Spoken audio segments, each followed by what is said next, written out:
Muy buenas tardes, yo soy Alonso Escobar, gracias por atender a la teleconferencia en la tarde de hoy, 26 de noviembre del 2013.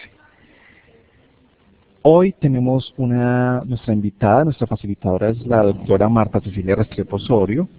Ella va a estar con el tema abordaje psicoterapéutico de niños, niñas y sus familias en el marco estratégico de la atención primaria en salud. Va a estar explicando el tema durante unos 40-45 minutos.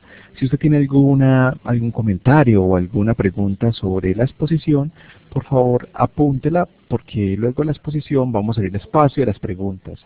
Vamos a tener 15 minutos donde ustedes a través del área de chat podrán desarrollar sus preguntas y nuestra facilitadora, Marta Cecilia Restrepo, tratará de responder todas y cada una de esas preguntas. Finalizado este espacio, vamos a colocarles en el área de chat un enlace que los llevará a un formulario donde ustedes podrán registrar su participación. Sean todos muy bienvenidos, gracias por atender nuestra invitación en el día de hoy y los dejo con Marta Cecilia Restrepo. Marta, bienvenida. Muy buenas tardes, muchas gracias Alonso, muy buenas tardes a todos. Para que tengamos una buena interacción, ustedes como saben podrán enviarme mensajes de texto a los que yo podré interactivamente pues responder y complementar con los mensajes de ustedes la ponencia.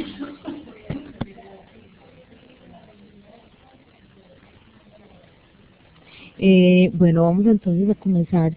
Este tema del abordaje psicoterapéutico de los niños y niñas en el marco estratégico de la atención primaria en salud fue, digamos, es una continuación de lo que empezamos a visionar en el encuentro anterior, en la conferencia anterior, en la que hablábamos específicamente del manejo de los niños y niñas y sus familias en los centros de recuperación nutricional en Antioquia.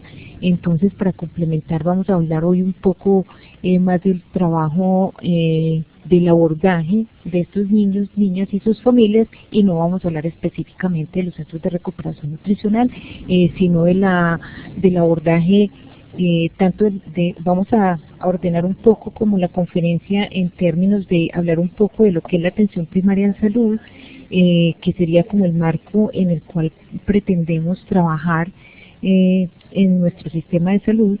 Vamos a hablar también del desarrollo infantil, algunos aspectos relacionados relacionales más bien de la familia. Vamos a hablar del vínculo amoroso, del vínculo afectivo en la familia y el desarrollo del niño. Vamos a hablar del diagnóstico y tratamiento de algunos trastornos. Vamos a centrarnos en un trastorno específico que es muy frecuente, es el trastorno de ansiedad y separación. Allí vamos entonces a hablar un poco de cómo abordarlo, cómo abordar el diagnóstico, tanto con el niño como con la familia, y cómo abordar el trabajo terapéutico. Vamos a hablar un poco de técnicas, tanto de diagnóstico como de terapia, y pues como les digo, les agradezco que me complementen los compañeros que están, veo por acá ya enviando mensajes. Tenemos varias personas a las que les damos la bienvenida. Tenemos compañeros del Hospital de Arboletes, de Caja de Compensación del Valle del Cauca, tenemos a Mónica, bienvenida Mónica, que siempre nos acompaña, mi compañera de equipo, Carla Henao, bueno, está Marta Londoño. Bueno, bienvenidos a todos. Iniciemos entonces con el tema de hoy. Es importante para comenzar a hablar un poco de la diversidad humana y especialmente la diversidad, digamos, que debe reconocerse y aprender a respetarse desde los niños. Los niños son diversos. Más adelante vamos a retomar ese tema de la diversidad y la diferencia y el respeto por la diferencia en los niños. Para comenzar, digamos que la diversidad pues es natural y además es un componente cultural, pero el respeto a esta diversidad y a estas expresiones culturales es aprendido. Toda experiencia temprana emocionalmente significativa es codificada en nuestro cerebro, constituye nuestra historia personal y configura nuestra personalidad. Vamos a hablar un poco adelante de cómo se constituye o cómo se construye lo que llamamos personalidad o identidad. Aquí pues una figura del Principito y una figura de un encuentro familiar, pues para ambientar pues esta frase de las experiencias tempranas que nos quedan y nos marcan, digamos, todo nuestro proceso vital.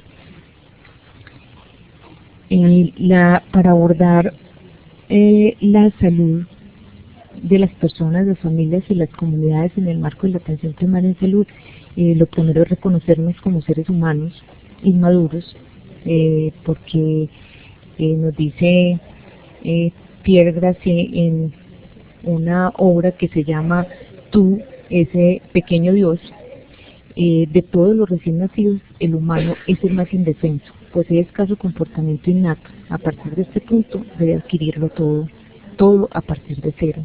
Y es la educación la que sustentará la tarea fundamental. Bueno, la educación y pues obviamente la vinculación con el otro que pues nos hace, digamos, humanos y que hace que nos formemos a través de lo relacional. La atención primaria en salud, un poco para contextualizarnos. La atención primaria en salud es digamos que es una estrategia que facilita el desarrollo de acciones para la salud cercana a la gente, en los contextos donde la gente se mueve, en los contextos vitales de las personas. Es una política pública con enfoque de derecho humano fundamental para impactar sobre determinantes sociales de la salud.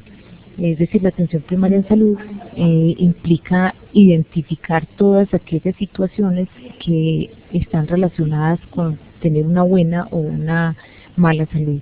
Es una estrategia universal de atención social integral de la salud para la cobertura total de las poblaciones, es decir, tiene un principio de universalidad. Es una estrategia con tecnología, con pertenencia ética, científica y socialmente aceptada. Es decir, para la atención primaria en salud es importante y fundamental la pertinencia. Es un enfoque para entender y abordar de manera integral la salud de la población.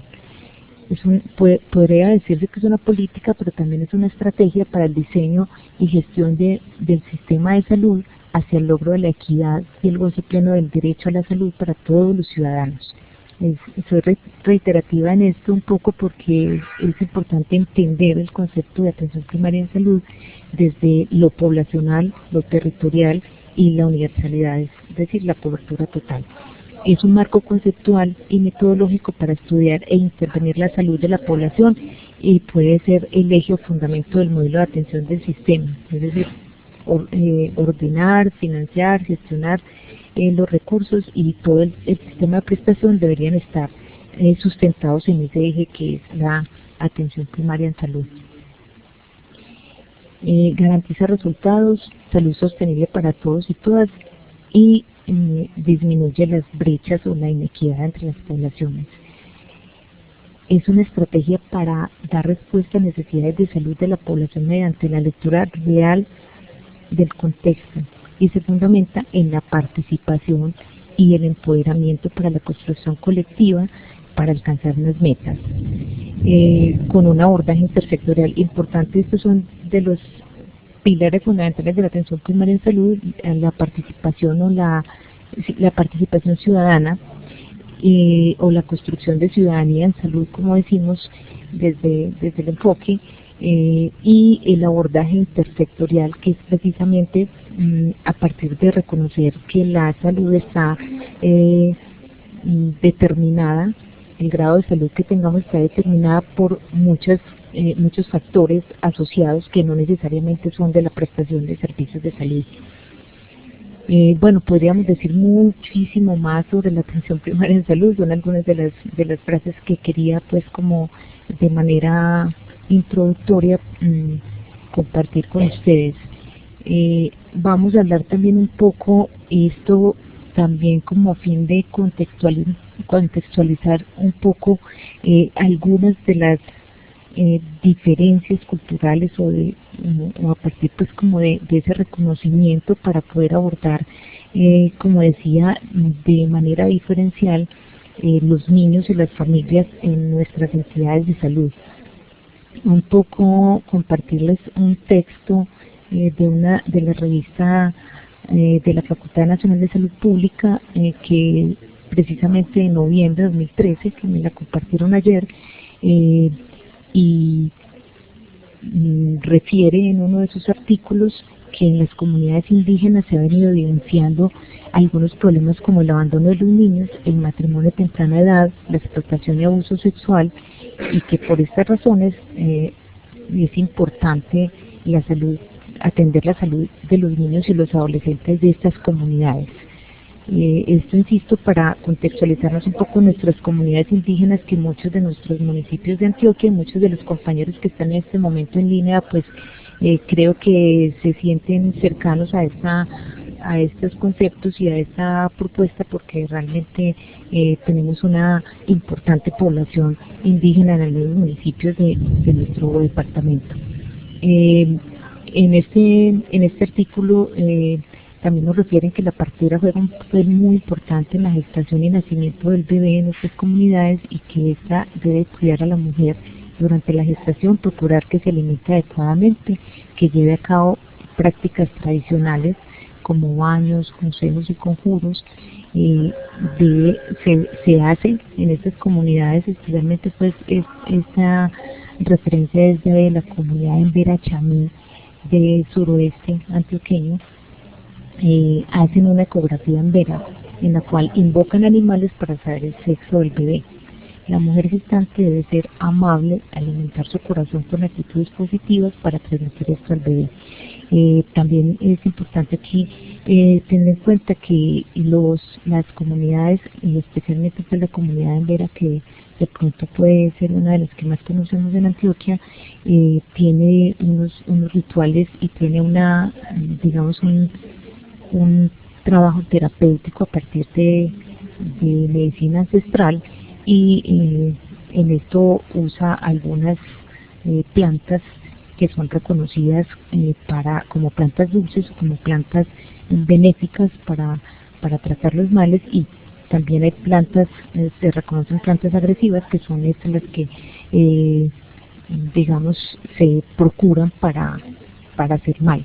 Generalmente el Jaimanao médico de la comunidad trabaja la medicina ancestral a través de las plantas dulces. Continúo entonces contándoles que en el momento del nacimiento la partera debe hacerle también unos baños al bebé para que no se enferme en su proceso de crecimiento y desarrollo. Aquí tenemos al final de esta diapositiva, vemos la autora, el nombre del artículo, que es Pautas de Crianza en Comunidad en Verachamí, y la referencia de la cartilla para quien la quiera consultar. En el proceso de cuidado de la niña en Vera debe seguirse haciendo rituales y baños con plantas medicinales para que crezca sana y sea juiciosa. En la pubertad y especialmente en la menarquia se debe hacer rituales con los sabios o jaibanás. El proceso de cuidado de la mujer debe ser similar al que se debe hacer con la madre tierra. Por eso las pautas de crianza deben estar basadas en lo propio. Aquí cierro esta referencia a este artículo,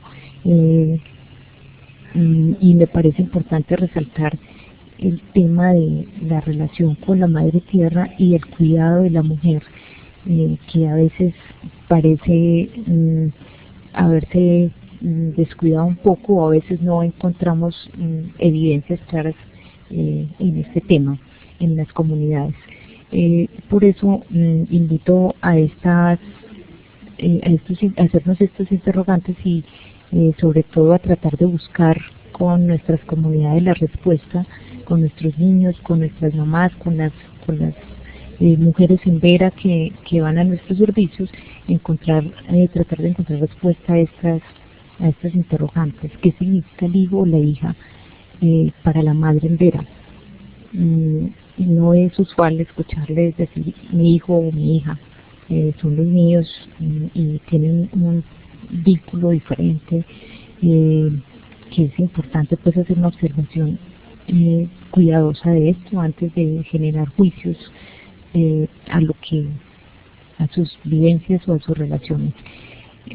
También es importante preguntarse el valor que tiene la lactancia para la mujer en vena o para ese vínculo, más allá de lo nutricional.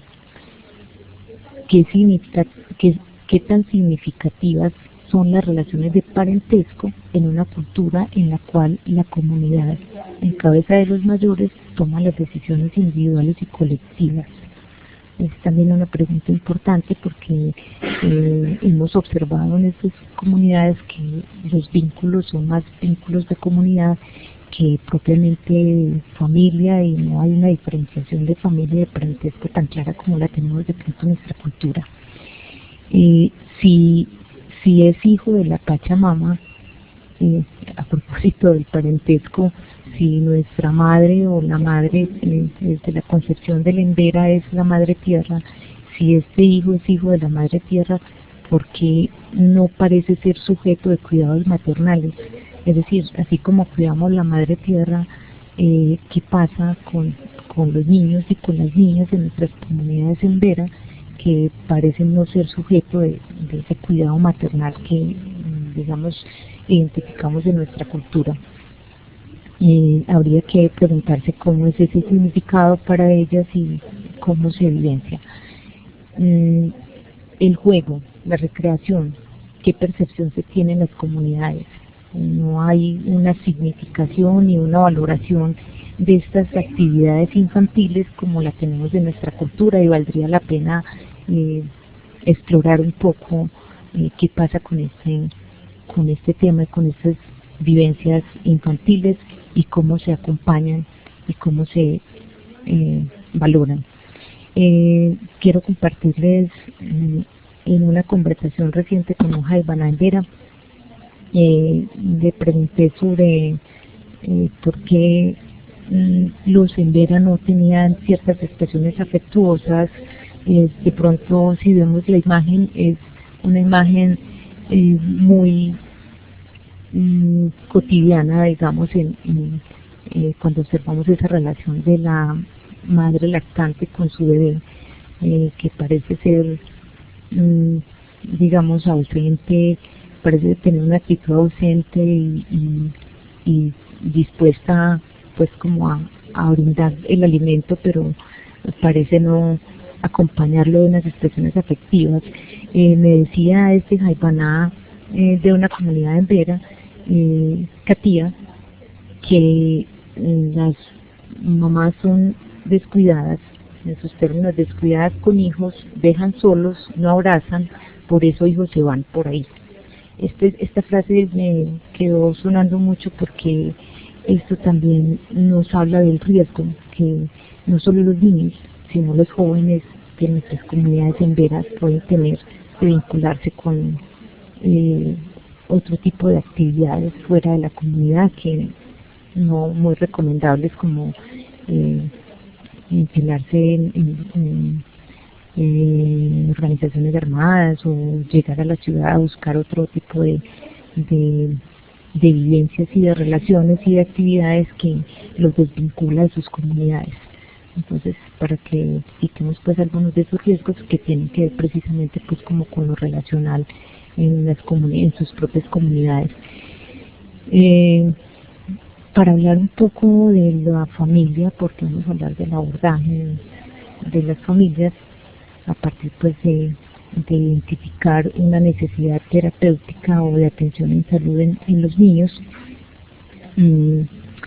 Esta frase de Teresa Maldonado, que es una psicóloga especialista en terapia familiar: el hogar es el lugar donde se ama y se es muy feliz, pero también puede ser el lugar donde existe mucho dolor e infelicidad. Entonces es allí precisamente en el lugar donde aprendemos a relacionarnos, y cuando hablemos ahorita seguidamente de los trastornos del vínculo, vamos a identificar pues que todos estos surgen es precisamente en esas primeras experiencias relacionales. La frase de la imagen dice: hijo, ten cuidado, fíjate por dónde caminas. Y el hijo le responde: ten cuidado tú, papá, recuerda que yo sigo tus pasos. Para contextualizarnos en lo que significa las experiencias relacionales tempranas. El niño nace programado para sobrevivir en determinadas condiciones, pero también bajo la necesidad de que unos requerimientos básicos. Aquí hay una repetición en la frase, que estos requerimientos sean cubiertos, y podríamos identificar estos 5 necesidades básicas. Lo fisiológico, la necesidad fisiológica, es decir, alimento, cobijo, abrigo, en fin. Necesidad de protección ante posibles peligros reales o imaginarios, es decir, la necesidad de protección y de seguridad. La necesidad de explorar su entorno. Es necesario conocer, ubicarse, relacionarse, interactuar con su entorno. A propósito de la necesidad de jugar, es precisamente a través de la actividad lúdica o del juego como el niño interactúa con su entorno y aprende más bien los elementos, o capta o se relaciona con los elementos de ese entorno. También es importante la necesidad de establecer vínculos afectivos. Es precisamente, como decíamos, por su madurez biológica, que los vínculos afectivos son necesarios para su desarrollo, además porque nacen en una condición de dependencia de los demás, de los cuidadores. Un poco para reforzar el tema de lactancia, que también lo trabajamos en la conferencia anterior. La lactancia no es solo una respuesta al hambre, sino que además sirve como mecanismo para reducir el estrés y el malestar infantil, y juega un rol importante en el desarrollo psicosocial del niño. La lactancia no solo, digamos, en la condición de alimentar al bebé, también asegura un vínculo posterior al nacimiento, es decir, un primer vínculo con su madre después del nacimiento, que es una experiencia pues nueva, porque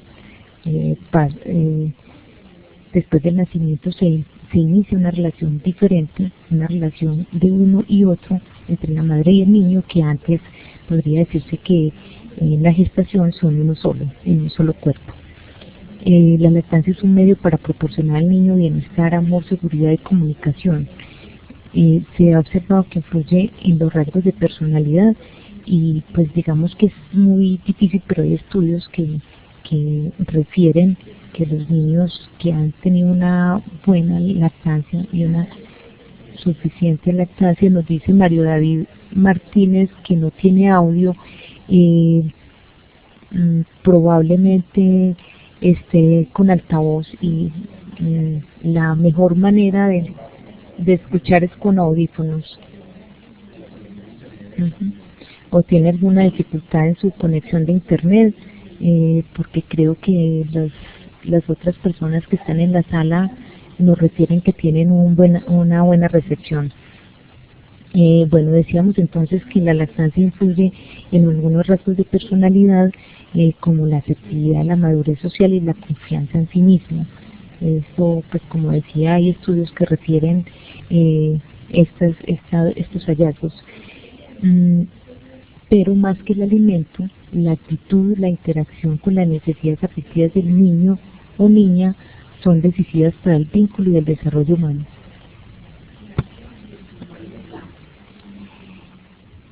Bueno, esta imagen, que se la repito de la conferencia anterior, que es muy diciente pues en el tema, y estamos ajustando el altavoz y tratando de hablar más durito. Nos dicen los compañeros de San Roque y Mónica que se está escuchando bajito. Eh, bueno, nos dice también Anita que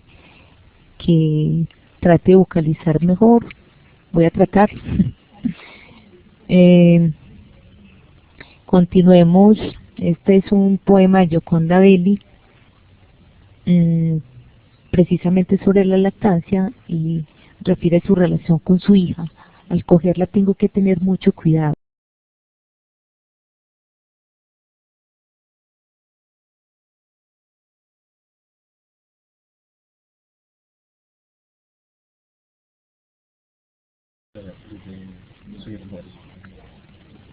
Bueno, por favor me confirman si me están escuchando.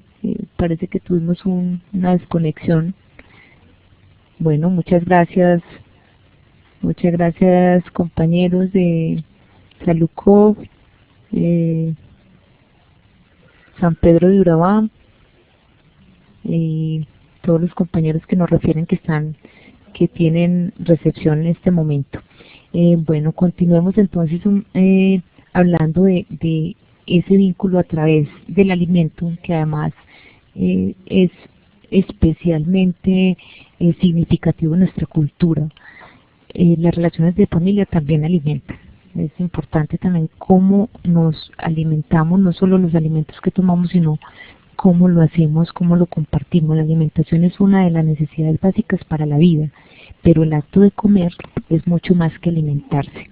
Es un momento de comunicación, de transmisión de tradiciones y cultura, y también una transferencia de afecto y enriquecimiento de los vínculos familiares. La acción de comer genera en la mayoría de las ocasiones una sensación de bienestar. Sin embargo, el simple hecho de estar contento o deprimido puede influir y determinar la forma de alimentarnos. Bueno, no solo la forma de alimentarnos, sino además el aprovechamiento. Si estamos de buen humor y tranquilos, es más fácil que nuestra alimentación sea adecuada. Cuando nuestro estado de ánimo es negativo, las sensaciones que lo acompañan pueden propiciar que busquemos el alivio o el refugio en la comida. Eso es un poco una frase de Juana María González, directora técnica de una entidad que se llama Alimenta, y que tiene una relación con los trastornos alimentarios, que surgen pues precisamente de esas experiencias relacionales y de esa vinculación a través del alimento. No vamos a hablar de trastornos alimentarios, pero realmente es un tema que merita pues un abordaje especial. Vamos a hablar, sí, de algunos trastornos del vínculo y cómo abordarlos desde un enfoque familiar. Es muy importante hacer una valoración para el diagnóstico con el niño y con los padres, ojalá por separado.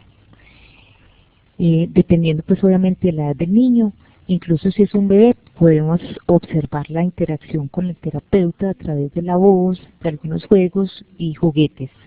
Es decir, podemos hacer un buen diagnóstico incluso en una etapa preverbal del niño, haciendo una observación juiciosa de las reacciones del niño ante nuestra voz, ante nuestros movimientos o la interacción, como digo, con algunos objetos. El abordaje terapéutico se hace fundamentalmente con la familia y se inicia por la significación del vínculo y el reconocimiento del niño o la niña. Esto es fundamental. O sea, quiero hacer mucho énfasis en que en la etapa de diagnóstico es muy importante abordar al niño, pero en la etapa terapéutica, especialmente en primera infancia, el trabajo debe hacerse con la familia. El vínculo amoroso es la relación emocional especial que se establece entre el niño y la persona que lo cría o lo cuida. Cuando existe rechazo o sospecha de este o una mala estructuración del vínculo en padres o cuidadores, se puede apoyar con algunos test proyectivos y se trata de reconocer esas causas y de reparar, yo diría reparir esos vínculos. Me voy a referir a esa palabra, que pronto la pongo ahí un poco como para resaltar, que puede ser necesario en ocasiones en el proceso terapéutico vivenciar con la madre o con los padres la concepción y gestación y digamos parto simbólico de ese niño o de esa niña. Este es un proceso para el que el terapeuta debe estar bien entrenado, que se puede hacer desde diversos enfoques, pero que es importante tener esta claridad de reconstruir ese vínculo afectivo cuando está afectado, cuando está dañado o cuando no se ha establecido.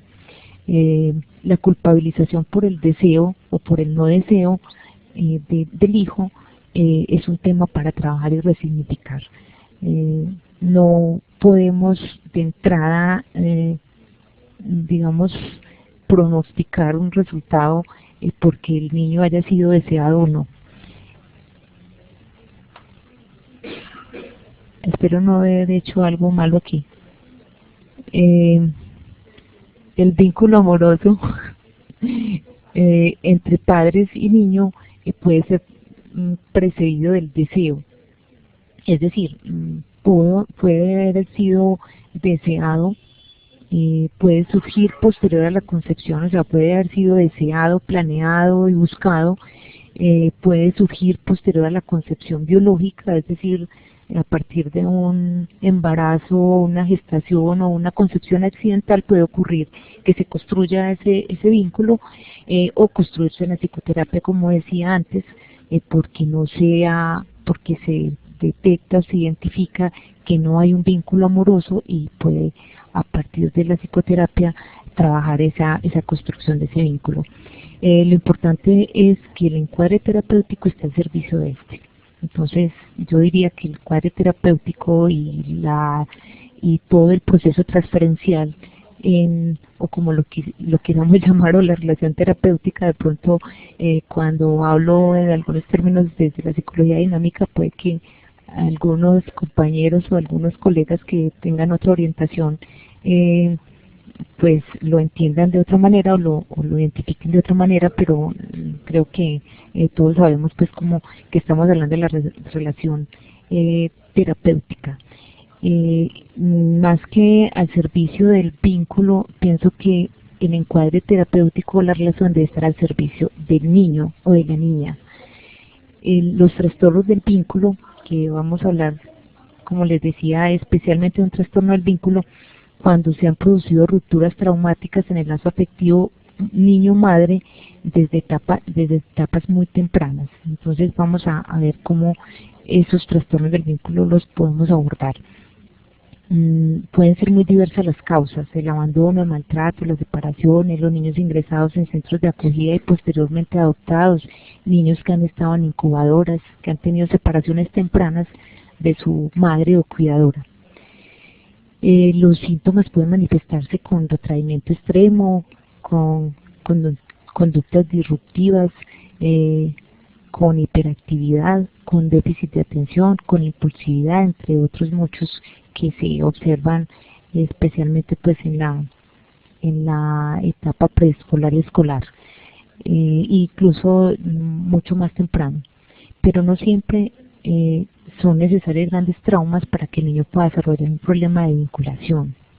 Esto es importante porque no podemos prejuzgar que siempre hay un trauma o un gran trauma. Puede que se vivencie o se haga síntomas sin que necesariamente se haya tenido experiencias muy traumáticas. Las largas horas de trabajo de los padres, por ejemplo, o los sustitutos temporales, la guardería en etapas muy tempranas, no facilitan que se establezcan los tiempos y la calidad de la relación que muchos niños necesitan en estas edades. Y eso pues, digamos, no lo podríamos calificar de un gran trauma, pero son traumas cotidianos que sufren nuestros niños y que es importante atenderlos.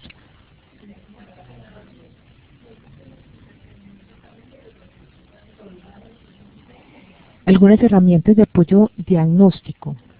Es importante, como decía, el diagnóstico es fundamental hacerlo con el niño y también es importante hacerlo con los cuidadores, con los padres. algunas recomendaciones. Los test proyectivos pueden darnos mucha información sobre la vivencia del niño, la vivencia de los vínculos por parte del niño. Incluso también se aplican en las personas adultas sin ningún problema, como el test de la figura humana, el test del árbol, el test de la familia, el test de la casa, la batería del Bender, el WISC, muchas otras test ya más psicométricos, otro tipo de test que también pueden identificar el desarrollo relacional y cognitivo del niño. Hay una referencia de Kopitz, que es una de las personas que más ha trabajado el test de Bender y que tiene pues unos protocolos para evaluar. Propone ella la madurez perceptiva, el posible deterioro neurológico, el ajuste emocional de los niños. Les vamos a disponer la bibliografía porque pues realmente son muchos textos y no alcancé a ponerlos todos pero muchos de los textos están textuales, valga la redundancia, de páginas de internet, o sea que es material disponible, y especialmente esta referencia de psicodiagnosis, donde tenemos una cantidad de instrumentos de evaluación y unas orientaciones en la interpretación, no propiamente unos manuales completos, pero sí unas recomendaciones para la interpretación de estos instrumentos. Algunos criterios de análisis en el trabajo con el dibujo, digamos ya muy técnico, muy de análisis técnico, es el modo como el niño coge el lápiz o la persona adulta. Además pues esto no es, como decía, no es exclusivamente para el uso con niños. La mirada, la actitud, el espacio que ocupa, el trazo, la postura corporal, los colores preferidos, toda esta información la vamos a encontrar en esta página, donde nos hacen esas recomendaciones de cómo hacer observancia de cada uno de estos aspectos y cómo nos da una información para elaborar ese diagnóstico. Bueno, como les decía, vamos a hablar específicamente de un trastorno que digamos es de aparición temprana y que puede evolucionar hacia otros trastornos, hacia otras formas clínicas como la depresión. Gracias. Como la depresión y algunas dificultades relacionales que pueden manifestarse más adelante. Numerosos estudios avalan la hipótesis de la influencia de factores biológicos. Esta es una discusión eterna. ¿Qué tanta influencia tienen los factores biológicos o lo genético en la génesis de los trastornos de ansiedad? Sí, pero digamos que es una forma de seducirlos para que trabajemos y investiguemos un poco más sobre el tema. Se afirma que cuando una persona biológicamente tiene predisposición, los estímulos estresantes ambientales pues digamos van a tener una respuesta disfuncional más evidente. Entonces hay aquí pues una hipótesis de que hay un gran compromiso genético en la definición de la personalidad y las capacidades relacionales del sujeto consigo mismo y con el entorno y con las situaciones novedosas y con digamos la vivencia de las separaciones, porque además la relación o la interacción con el otro se construye a partir de las experiencias tempranas de unión y separación.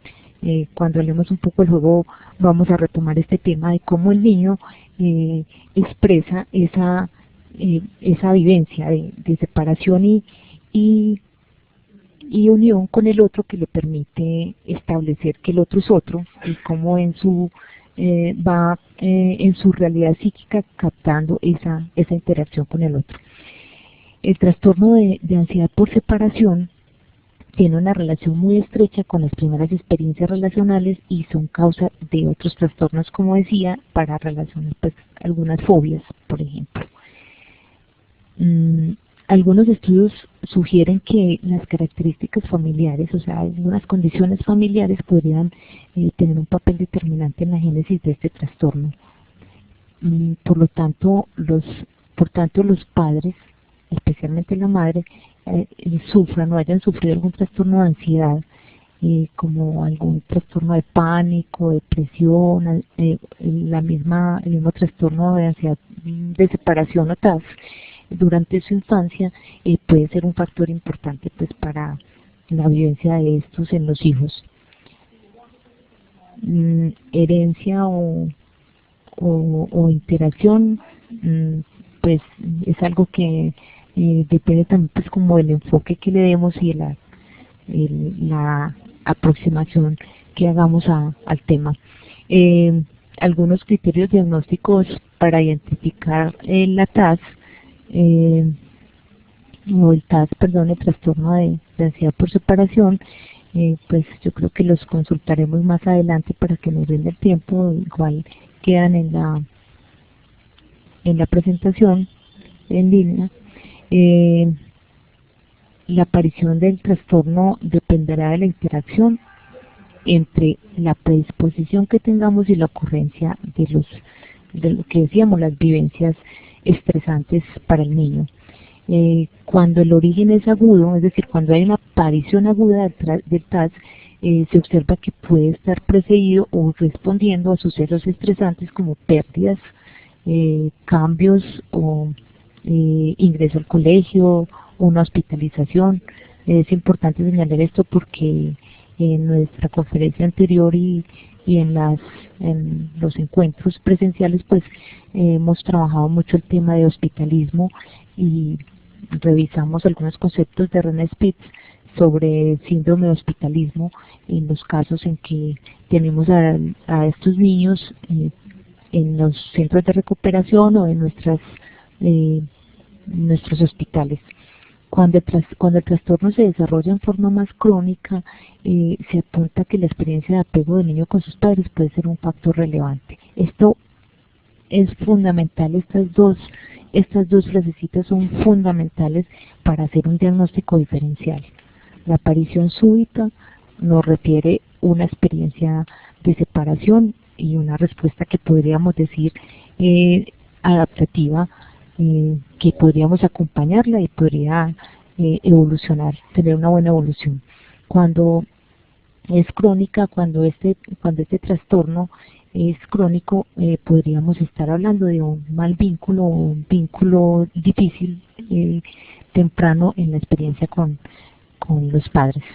La falta de afecto y de cuidados maternales por pérdida de la madre o por una comunicación deficiente e inadecuada es asociada a veces a un exceso de protección o un bajo cuidado y alta protección. Se sugiere que es un factor implicado en este y otros trastornos de ansiedad. Es decir, en ocasiones no hay un apego y una vivencia relacional adecuada y se puede generar un bajo cuidado o un excesivo cuidado o protección. Como otra de las técnicas diagnósticas se recomienda un cuestionario evolutivo. Es importante conocer toda la historia médica, las enfermedades, todo el proceso de desarrollo temprano del niño, cuando comenzó a caminar, cómo fue acompañado, si ha tenido miedo, si ha presentado pesadillas, bueno, toda esta historia que podemos indagar en entrevista terapéutica con la madre, diagnóstica con la madre. Resulta muy importante, dadas las características del trastorno, sondear posibles antecedentes familiares, por lo que decíamos con relación a las vivencias de la madre, y no solamente pues de TAS, sino también de depresión o de cualquiera de estas formas de estas manifestaciones. Para hacer un buen diagnóstico es importante analizar los factores relacionados con la aparición de los síntomas en algunos episodios de ansiedad de separación. En algunos casos estos episodios son reforzados por conductas inadecuadas de los padres o de las personas cercanas al niño.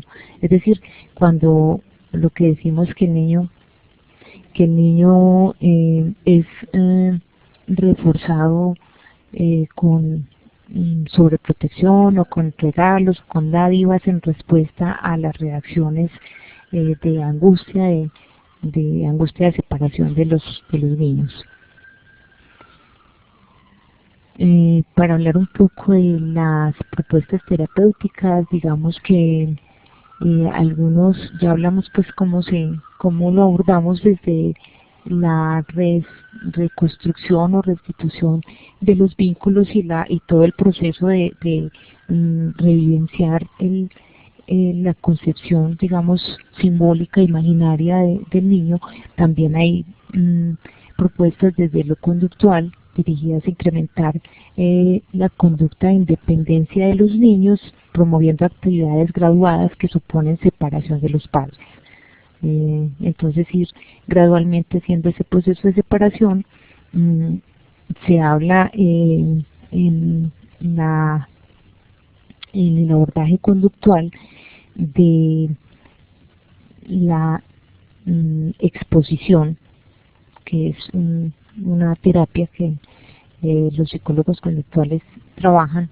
Es una intervención en la que el niño es relacionado, expuesto en situaciones de observación terapéutica a los estímulos que le generan, o a la separación de sus padres o de sus objetos que le generan seguridad, para vivenciar este trastorno, para lograr que el niño vaya teniendo experiencias graduales, como decía, de elaboración de esa angustia. En los niños la mejor opción es la que contempla la exposición gradual. O sea, desde esta terapia conductual se habla de la exposición gradual, no de la inundación como tal al estímulo, sino de la desensibilización sistemática en términos muy técnicos conductuales, es como se denomina, es decir, ir paso a paso haciendo este trabajo, este acercamiento a la experiencia dolorosa para el niño. Bueno, y así se propone que el niño va teniendo, digamos, una experiencia de mayor o menor grado de ansiedad.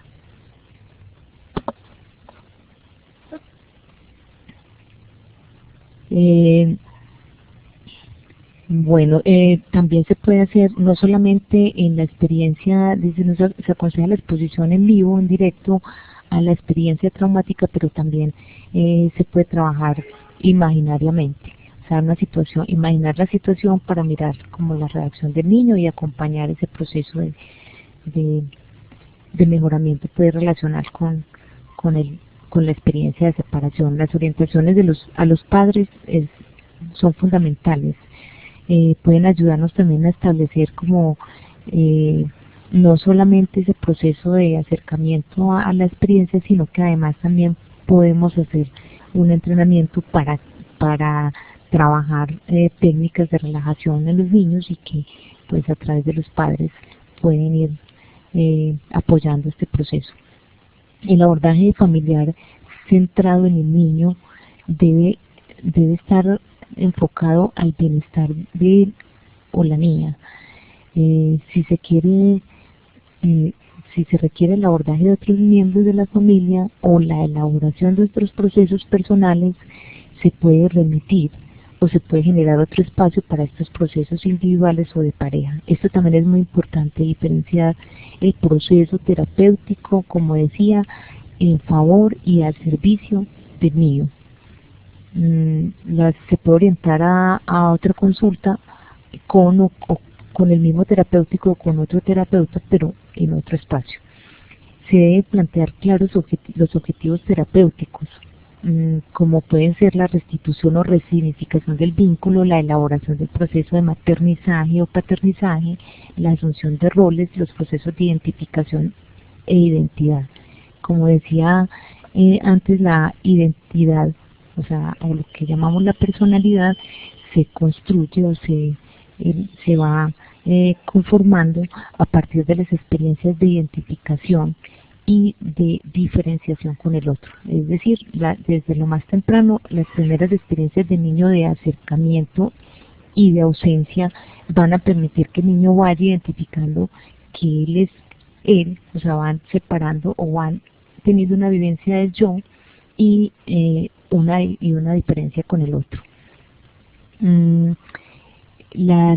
Algunas de las técnicas terapéuticas con los niños, como decíamos, es el dibujo, y también pues obviamente se puede trabajar cuando el niño ya está en etapa verbal, aunque no tenga un discurso muy elaborado, puede trabajarse la verbalización de sentimientos a través del juego y a través también de la entrevista y de la verbalización sobre sus dibujos.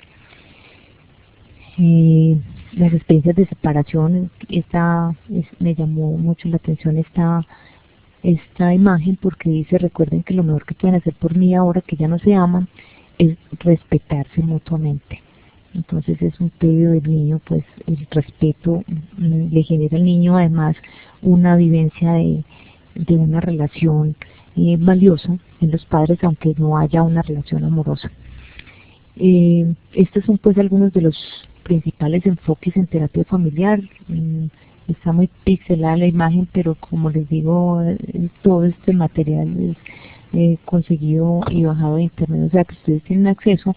Estos enfoques son el psicoanalítico, el cognitivo, el humanista y el sistémico. Estos son pues algunas de las más reconocidas propuestas de terapia familiar. Quiero referirme a la significación del juego como tal, y no solamente el juego en el proceso o en el espacio terapéutico, para identificar pues cómo el juego va permitiendo la relación, la interacción del niño con el entorno, con él mismo, con los objetos y con las personas.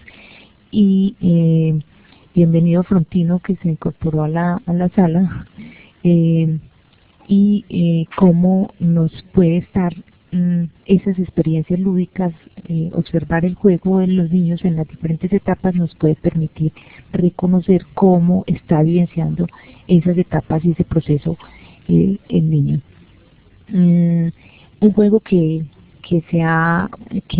digamos se ha tenido referencia especialmente en el psicoanálisis y a partir de una observación del propio Freud, es el juego del carrete, y que lo podemos identificar más o menos entre los 6-8 meses del bebé, cuando lanza desde la cuna objetos para que su cuidador o su madre o el adulto cercano los recoja, y una vez les son devueltos vuelve y los lanza. Y en esta observación de lo que se llama el juego del carrete, o en alemán se llama el juego del Fordá, y lo que observa allí Freud en ese juego es que el niño parece estar lanzando al adulto fuera de su espacio visual cercano y recogiéndolo casi que a través de un hilo, por decirlo de alguna manera, como un yoyo. Por eso se llama el juego del carrete. Un juego o una experiencia más bien de identidad que podemos observar en el niño y que es propia del ser humano, es el juego del espejo, o el estadio del espejo, como se denomina en psicoanálisis, y especialmente referido por Lacan. Es el momento en el que el niño reconoce su propia imagen frente al espejo, que también es una experiencia muy temprana, incluso antes de que el niño pueda caminar y pueda moverse independiente del adulto. Aún en brazos del adulto puede identificar su imagen, hacer movimientos de júbilo que puedan estar refiriendo ese reconocimiento de su propia imagen frente al espejo. Este es entonces identificado como uno de los momentos en que se instaura esa primera vivencia del yo. Tenemos los juegos con los amigos imaginarios, que digamos es una forma en que el niño elabora todas esas vivencias de su entorno, todas esas interacciones, experiencias de interacción con otros, y puede crearse o inventarse personajes que le resulten más cercanos, más amables, más desde sus propios deseos, porque además a través del juego el niño recrea el mundo a partir de sus propios deseos. Entonces es allí donde crea personajes que puede vincularlos o no a objetos tangibles, o simplemente hablar todo el tiempo con los amigos imaginarios, y esta experiencia o este comportamiento en los niños no tiene, digamos, no tiene ninguna referencia psicopatológica. Es una vivencia normal de adecuación de proceso de identidad del niño, de procesos relacionales que el niño elabora a través de sus amigos imaginarios, y que pues obviamente en el adulto tiene otro sentido. A los niños el amigo imaginario les puede responder.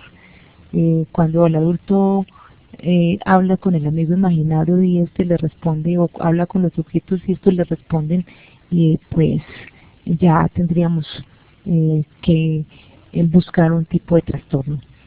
El juego de roles, voy a pasarme de pronto a otros muchos, pero quiero especialmente pues hacer énfasis en el juego de roles, porque es la forma como el niño o la niña identifican, o más bien se ponen en el lugar del otro. Es una actividad lúdica por excelencia de los niños en etapa preescolar, y es la forma, o incluso escolar, y es la forma como el niño elabora las figuras relacionales de su entorno. La mamá, el papá, independiente del sexo. Es decir, si el niño se pone los zapatos de la mamá, no vamos a identificar allí en el niño una dificultad de su identidad sexual, porque realmente no es en esta etapa en la que está resolviendo su identidad sexual, sino que está asumiendo el papel del adulto para poder entender y captar qué pasa con ese adulto, quién es ese adulto. Entonces es algo muy bonito, que ojalá los adultos pudiéramos hacerlo, es ponernos en la piel del otro, ponernos en el lugar del otro para entender qué pasa por el otro. Y para relacionarnos con esas figuras. Entonces, independiente de que el niño juegue con muñecas porque está jugando a ser la mamá, o está jugando a ser el papá, o está proponiendo una experiencia vincular o relacional con él como bebé, o con otros niños, es importante solo hacer una observancia de esto, y de pronto nos va a facilitar un diagnóstico del niño. Los juegos iniciales del niño son, como decía, con la interacción del adulto. Posteriormente empiezan los juegos más sociales, los juegos donde se involucra con otros niños. Más adelante, 6, 7 años, ya iniciando etapa escolar, el niño quiere y está en condiciones ya de asumir juegos con normas, con reglas, por ejemplo los deportes, y a través del juego el niño también incorpora, apropia, entiende las normas, y podría decirse que es la mejor forma de enseñarle una norma, que queramos que el niño la introyecte y la adopte. Importante el reconocimiento de la diferencia, y el análisis cuidadoso que tengamos de la propia historia y de la observancia que hagamos de los comportamientos del niño. Sin embargo, pues estamos intentando dar algunas herramientas que nos faciliten ese acercamiento y esa lectura del niño.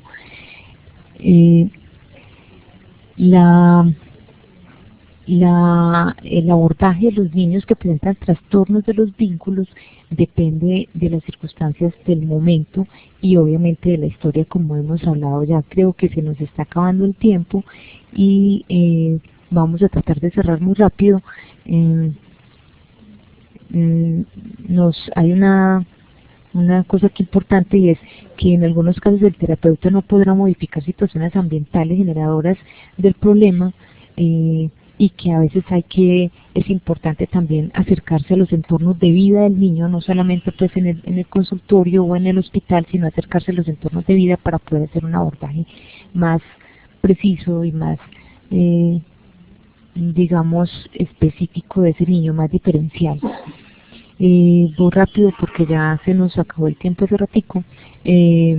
Las estrategias tempranas de acompañamiento en las familias requieren poner esto en el tema de el abordaje familiar. Es importante reconocer que a las familias debemos llegar no para señalar el problema o los problemas, no para problematizar. Cuando hagamos un acercamiento a la familia en nuestro espacio, en el consultorio, en el hospital o en su vivienda, en su hogar, es importante empezar por identificar las capacidades, las habilidades, las fortalezas, o lo que llamamos en salud los factores protectores o factores resilientes, que es un término que también venimos utilizando hace más de una década, que lo apropiamos de la física, y que en lo psicosocial lo podríamos identificar como la capacidad del ser humano para hacer frente a las adversidades de la vida, superarlas y ser transformado positivamente por ellas.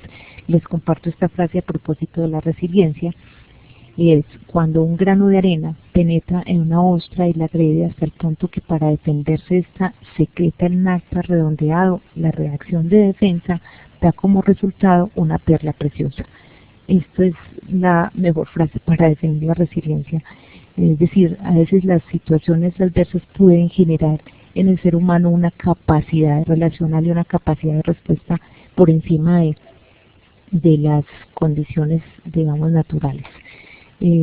Bueno, yo creo que dejamos por acá y tenemos pues un espaciecito para que si nos quieren compartir por acá, nos dicen de la bolivariana.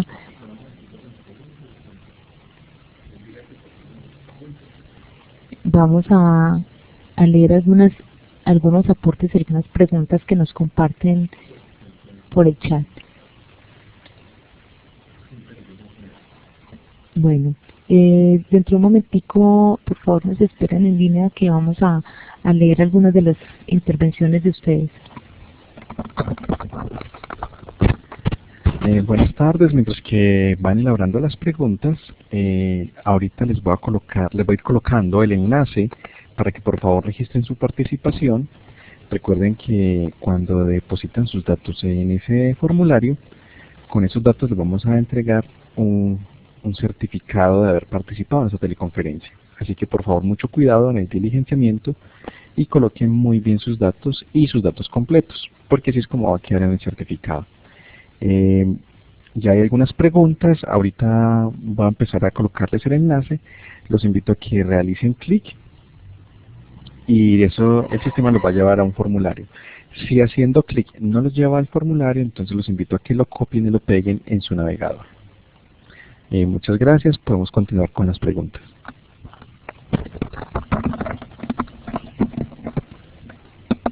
Bueno, entonces por acá nos reclaman de la Fundación Universitaria San Martín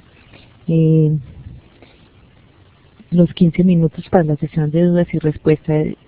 Pues entonces estamos en ellos y los pasamos un poco del tiempo, pero obviamente como nos comprometimos, la idea es que podamos hablar un poco en estos 15 minutos.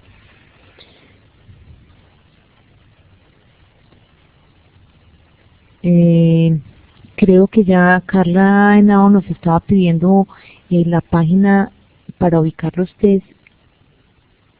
Me está pidiendo las páginas para... bueno, a ver, la verdad es que tengo un listado bastante grande de documentos consultados, y creo que Alonso nos va a tener que por lo menos montar el listado, pero la de diagnóstico específicamente se llama psicodiagnosis.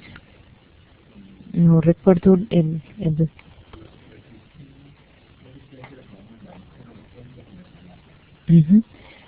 Bueno, cuando se registran la asistencia, cuando le hacen clic para registrar la asistencia, se les manda un correo con los enlaces, y allí les podemos compartir también la bibliografía. Entonces estoy buscando por acá la página que me pide Carla, que es especialmente la de psicodiagnosis. Creo que es en una anterior. como les decía, también les voy a recomendar muy especialmente se llama así, psicodiagnosis.es. Área especial, área especializada de instrumentos de evaluación. Esta es pues una de las páginas. Les recomiendo muy especialmente las guías de atención de la Sociedad de Psiquiatría de México. Las encuentran, a ver si me encuentro por acá un enlace. En estas páginas, es una página de la Sociedad de Psiquiatría Mexicana y vamos a encontrar las guías de todo, o sea, para TDA, para trastorno negativista, para ansiedad, depresión, en fin. Se llama Guías Clínicas para la Atención de Trastornos Mentales del Instituto Nacional de Psiquiatría Ramón de la Fuente Muñiz de México. Son unas guías muy completas, allí van a encontrar como 10 guías.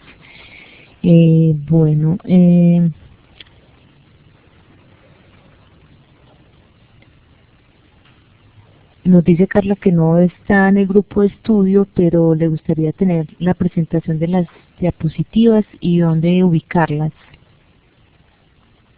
O sea, no está escrita en el curso ni tiene el enlace.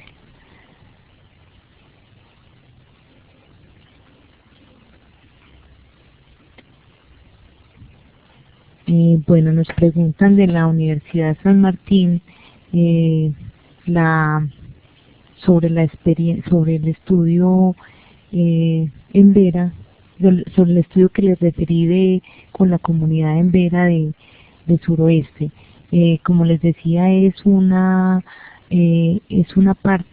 apartado de la cartilla número 3 de noviembre de la Facultad de Salud Pública de la Universidad de Antioquia. Refieren algunos de los artículos muy breves, y pues aquí lo que nos dicen sobre las pautas de crianza en la comunidad en Vera Chamí. Dice la metodología fue conversatorios con sabios y sabias, visitas a sitios sagrados y talleres con jóvenes, madres, padres y comunidad. Para responderle a los compañeros de la Universidad San Martín. Bueno, nos dice un usuario que se identifica como Universidad de Antioquia, Medellín 1. Buenas tardes, muchas gracias. Existen determinantes culturales donde las familias prefieren vivir con escasos recursos. ¿Cómo se haría un abordaje de esta población? Bueno, lo de que prefieren vivir con escasos recursos es una alternativa, y de pronto no sé si se está refiriendo el usuario a las personas o comunidades que tienen como opción de vida la satisfacción de sus necesidades a través de la relación cercana con la naturaleza, sin mediar, digamos, grandes requerimientos materiales.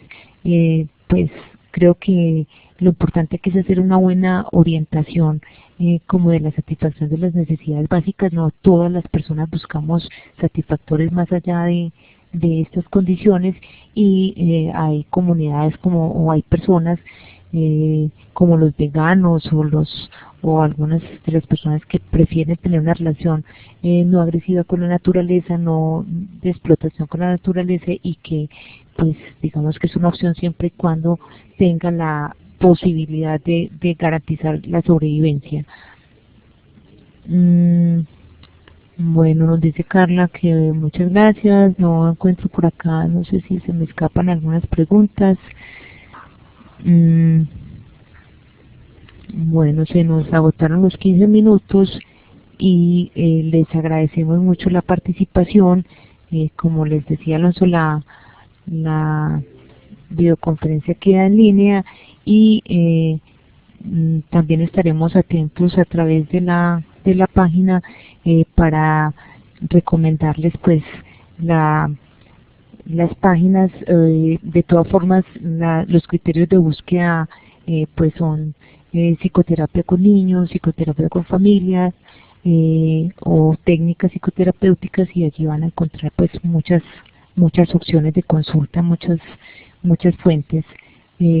Nuevamente muchas gracias y feliz tarde.